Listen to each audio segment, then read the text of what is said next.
Capítulo 14. Uma mente passiva. O meu povo está sendo destruído porque lhe falta o conhecimento. Oséias, capítulo 4, versículo 6. Essa afirmação é certamente verdadeira no que diz respeito à área da passividade.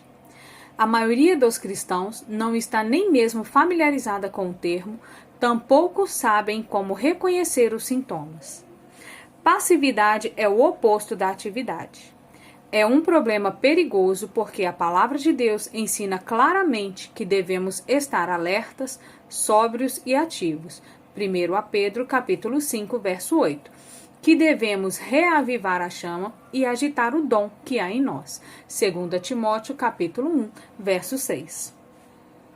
Tenho lido várias definições da palavra passividade e a descrevo como ausência de sentimento, uma ausência de desejo, apatia geral, indiferença e preguiça. Espíritos maus estão por trás da passividade. O diabo sabe que a inatividade ou insucesso para exercitar a vontade significará a completa derrota do crente. Enquanto uma pessoa está se movendo contra o diabo usando sua vontade para resistir-lhe, o inimigo não ganhará a guerra. Entretanto, se entrar em um estado de passividade, ela estará com sérios problemas.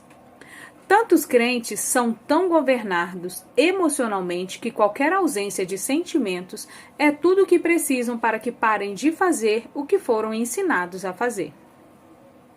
Eles louvam se sentirem vontade, doam se sentirem vontade, são fiéis ao que dizem se sentirem vontade. E se não sentirem vontade, não fazem nada. O espaço vazio é um lugar. Nem deis lugar ao diabo. Efésios capítulo 4, versículo 6. Um lugar que damos a Satanás é frequentemente um espaço vazio. Uma mente vazia e passiva pode facilmente ser cheia com todos os tipos de pensamentos errados. Um crente que tem uma mente passiva e que não resiste a esses pensamentos errados, frequentemente os toma como seus próprios pensamentos. Ele não percebe que o espírito mau os injetou em sua mente porque havia espaço vazio lá para ser preenchido. Uma forma de manter os pensamentos errados fora da mente é manter a mente cheia de pensamentos certos. O diabo pode ser lançado fora, mas ele vai e vagueia em lugares secos por uma temporada. Quando ele retorna para seu antigo lar e o encontra vazio, a Bíblia diz em Lucas 11, verso 24 a 26, que ele volta e traz outros demônios com ele, e a última condição da pessoa é pior do que a primeira. Por essa razão, jamais tentemos lançar fora um espírito mau de uma pessoa, a menos que ela tenha sido instruída a como encher o espaço vazio. Não estou dizendo que cada pessoa que tem um pensamento mau tem um espírito mau, mas um espírito mau está sempre por trás dos pensamentos maus. Um indivíduo pode lançar fora conceitos repetidamente, mas eles voltarão imediatamente até que ele aprenda a preencher o espaço vazio com uma forma de pensar correta. Quando o inimigo retornar, ele então não encontrará lugar naquela pessoa. Há pecados agressivos ou pecados de execução. E há pecados passivos, que são pecados de omissão. Em outras palavras, há coisas erradas que fazemos e há coisas certas que não fazemos. Por exemplo, um relacionamento pode ser destruído por palavras irrefletidas, mas pode também ser destruído pela omissão de palavras bondosas de apreciação, que deveriam ter sido ditas, mas nunca o foram. Uma pessoa passiva pensa que não está fazendo nada errado porque ela não está fazendo nada. Confrontada com seu erro, ela diria: eu não fiz nada. Sua análise é correta, mas seu comportamento não é. O problema surgiu precisamente porque ele não fez nada. Superando a passividade. Há alguns anos, meu marido Dave teve alguns problemas com a passividade. Havia certas coisas em que ele era ativo.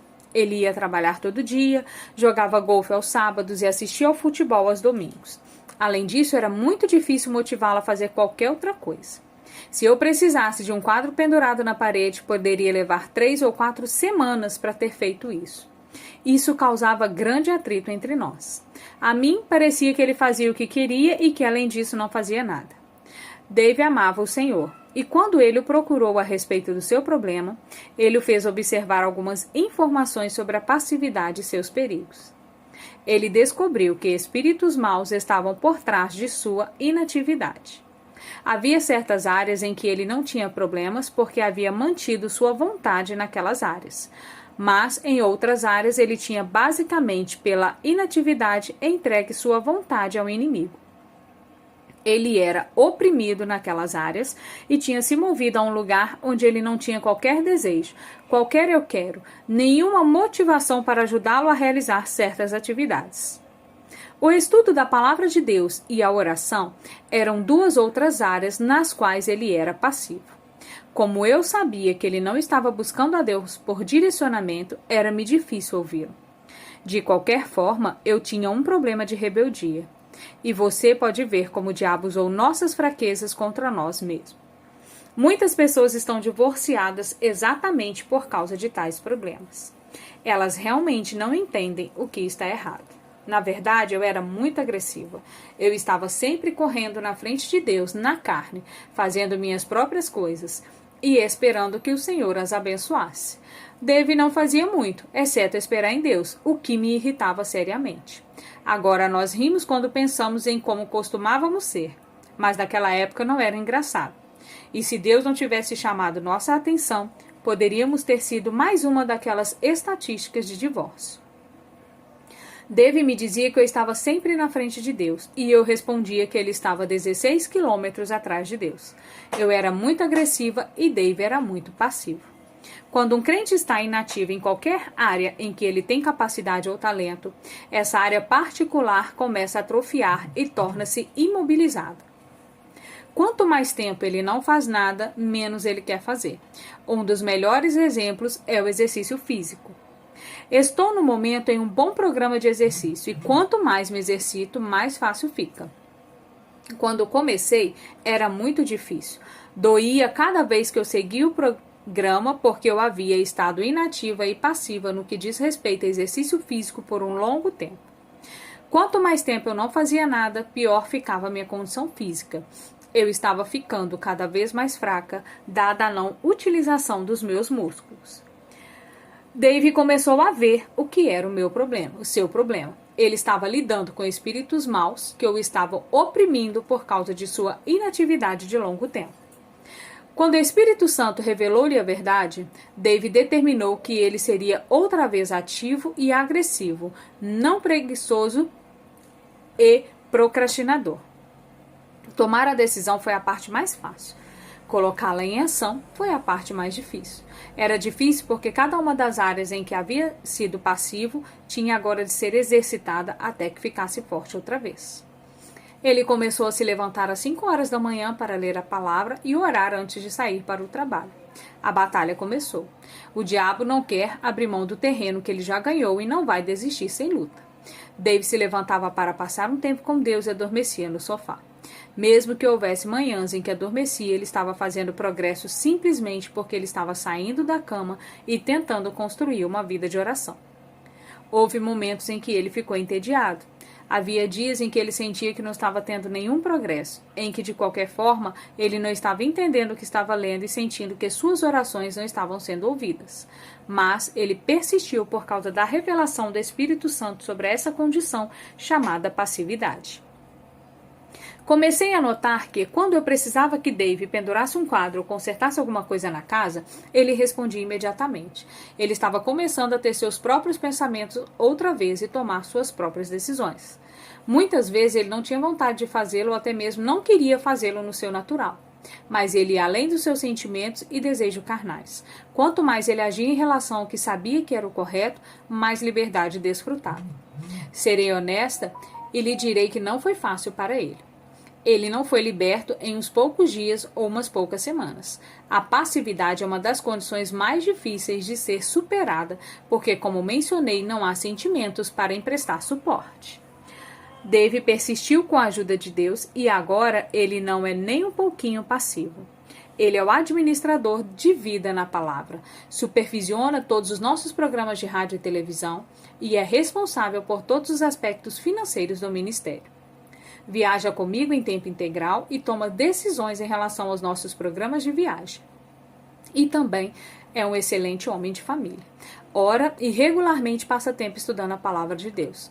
Em resumo, ele é um homem para ser respeitado e admirado. Ele ainda joga golfe e assiste a esportes, mas agora ele também faz outras coisas que se espera que faça. Conhecendo-o e vendo tudo que ele faz, ninguém pensaria que ele já foi tão passivo como era no passado. A condição de passividade pode ser superada, mas o primeiro passo para superar a passividade nas ações é superar a passividade na mente. Dave não poderia ter progresso até que tomasse a decisão e mudasse a sua maneira de pensar. A ação correta acompanha o pensar correto. E não vos conformeis com este século, mundo moldado e adaptado de acordo com seus costumes externos superficiais, mas transformai-vos pela completa renovação da vossa mente por seus novos ideais e novas atitudes. Romanos capítulo 12, versículo 2. Há um princípio dinâmico mostrado no começo ao fim na palavra de Deus. E a pessoa alguma jamais andará em vitória a menos que entenda e opere nele. A ação correta acompanha o pensar correto. Deixe-me colocar de outra forma. Você não modificará seu comportamento até que modifique os seus pensamentos. Na ordem das coisas de Deus, o pensar correto vem primeiro e a ação correta o segue. Creio que a ação correta ou o comportamento correto é fruto do pensar corretamente. Muitos crentes se desgastam tentando agir corretamente, mas o fruto não é o produto de luta. O fruto vem como resultado de se permanecer na videira. João capítulo 15, verso 4. E permanecer na videira envolve ser obediente. João capítulo 15, versículo 10. Eu sempre uso Efésios 4, 22 a 24, quando ensino esse princípio. O verso 22 diz: Vós despojeis do velho homem, desvesti-vos e jogai fora vaso velho e não renovado, e eu que caracterizava a vossa maneira anterior de vida, que se corrompe segundo as concupiscências e desejos que brotam do engano.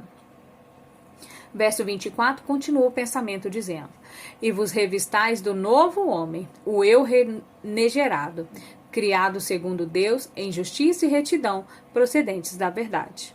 Assim vemos que o verso 22 basicamente nos diz para pararmos de agir inadequadamente e o verso 24 nos diz para começarmos a agir adequadamente. Mas o verso 23 é o que eu chamo de ponte bíblica. Ele nos diz como ir do versículo 22, agindo inadequadamente, ao verso 24, agindo adequadamente. E vos renoveis constantemente no espírito do vosso entendimento, da vossa mente, tendo como nova atitude mental e espiritual. É impossível ir de um comportamento errado a um comportamento correto sem primeiro mudar os pensamentos. Uma pessoa passiva pode querer fazer a coisa certa, mas ela jamais conseguirá isso a menos que ative sua mente propositadamente e a alinhe com a palavra e a vontade de Deus. Um exemplo que me veio à mente envolve um homem que certa vez foi para a fila de oração em uma das minhas conferências. Ele tinha um problema com a luxúria, ele realmente amava sua esposa e não queria que seu casamento fosse destruído, mas seu problema precisava ser resolvido ou ele arruinaria seu casamento. Joyce, eu tenho um problema com a luxúria, ele disse. Parece que eu simplesmente não posso ficar longe de outras mulheres. Você pode orar para que eu seja liberto? Eu orei muitas vezes, mas parece que jamais conseguirei algum progresso. Isso foi o que o Espírito Santo me ordenou que lhe dissesse.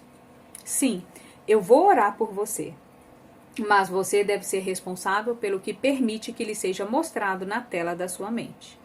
Você não pode visualizar fotografias pornográficas em seus pensamentos ou imaginar-se com essas outras mulheres se você quer desfrutar liberdade.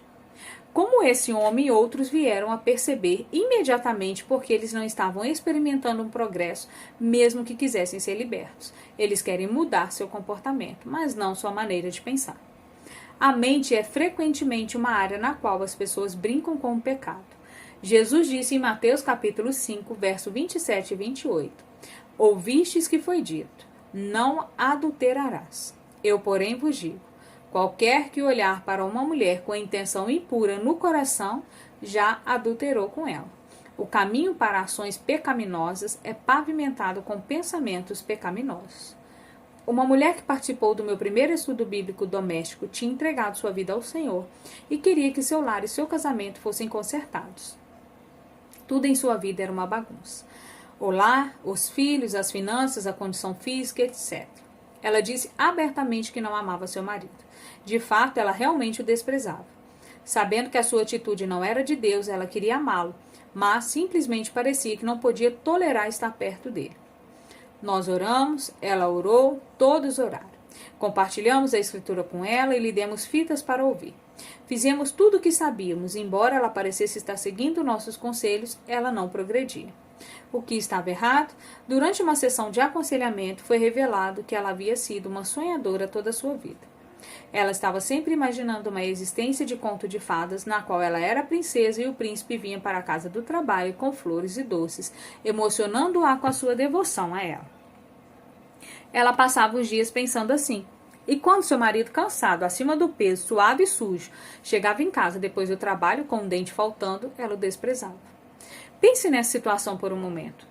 A mulher era nascida de novo, e ainda assim sua vida estava uma bagunça. Ela queria obedecer a Deus e viver para Ele, e também queria amar seu marido, porque sabia que essa era a vontade de Deus. Ela queria ter vitória em sua vida e em seu casamento, mas sua mente a estava derrotando. Não havia como ela superar sua aversão por seu marido até que ela começasse a operar com uma mente sadia. Ela estava vivendo mentalmente em um mundo que não existia e jamais existiria.